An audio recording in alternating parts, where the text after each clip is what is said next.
చైనాలాగే బంగ్లాలోనూ భారత వ్యతిరేకుల వేట మొదలైందా?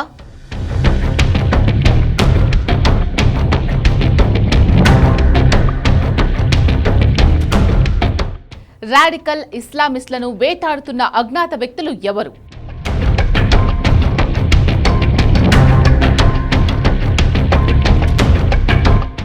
షరీఫ్ ఉస్మాన్ హాదీపై కాల్పులు, భారత్పై అనుమానాలెందుకు?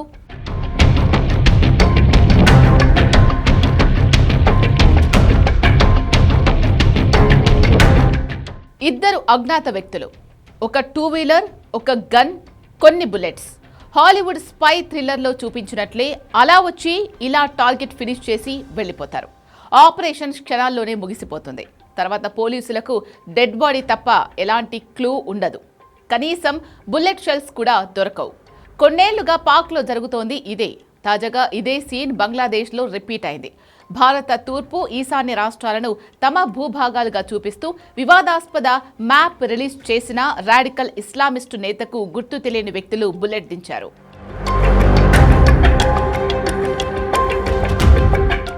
ఈ మ్యాప్ చూసిన తర్వాత సగటు భారతీయుడి రక్తం మరిగిపోవడం ఖాయం.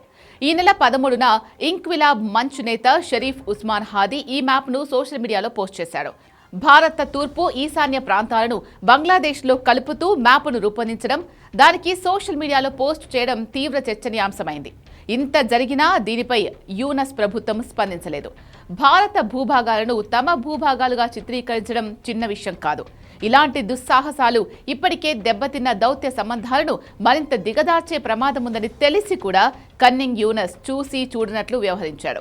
ఎందుకంటే భారత తూర్పు, ఈశాన్య రాష్ట్రాలపై అతడికి ముందు నుంచి కన్నుంది కాబట్టి. చైనాకు దగ్గర కావడం, పాక్ ఉగ్రవాదులని తమ దేశానికి ఆహ్వానించడం వంటి పరిణామాలు ఈశాన్య రాష్ట్రాలను తమ వశం చేసుకోవాలి అన్న లక్ష్యంతోనే. ఈ క్రమంలోనే షరీఫ్ ఉస్మాన్ హాదీ దుస్సాహసాన్ని ఖండించిన పాపాన కూడా పోలేదు. కట్ చేస్తే అజ్ఞాత వ్యక్తులు తెరపైకొచ్చారు. మతోన్మాదికి బుల్లెట్ దించారు.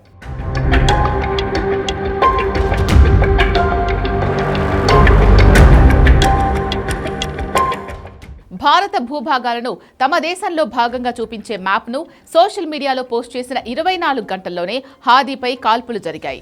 ఢాకాలోని రద్దీ ఉండే పాల్టాన్ ప్రాంతంలో రిక్షాలో వెళ్తూ ఉండగా మోటార్ సైకిల్పై వచ్చిన ఇద్దరు అజ్ఞాత వ్యక్తులు హాదీపై కాల్పులు జరిపి పారిపోయారు.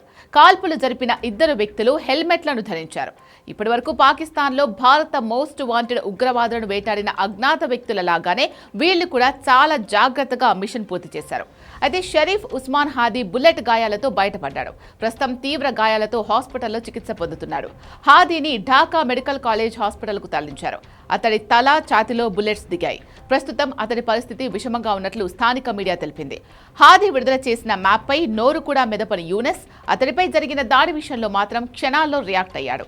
హాదీపై కాల్పులు జరిపిన వారిని పట్టిస్తే 50 లక్షల టాకాలను రివార్డుగా ఇస్తామని ప్రకటించారు.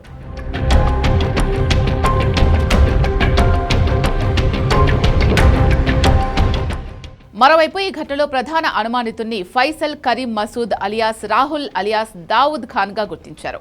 ఇతడు సరిహద్దులు దాటి భారత్కు పారిపోయినట్లు యూనస్ సర్కార్ అనుమానిస్తోంది.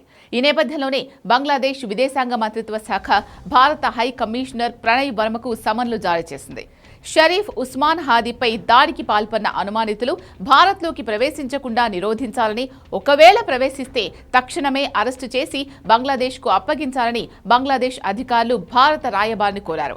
అలాగే భారత్లో తలదాచుకున్న షేక్ హసీనా రెచ్చగొట్టే వ్యాఖ్యలు చేస్తున్నారని, రానున్న పార్లమెంట్ ఎన్నికలను అడ్డుకోవాలి అనే లక్ష్యంతో బంగ్లాదేశ్లో ఉగ్రవాద కార్యకలాపాల్లో పాల్గొనాలని తమ మద్దతుదారులకు పిలుపునిస్తున్నారని ఆరోపించారు. దీనిపై భారత్ కూడా అంతే తీవ్రంగా స్పందించింది.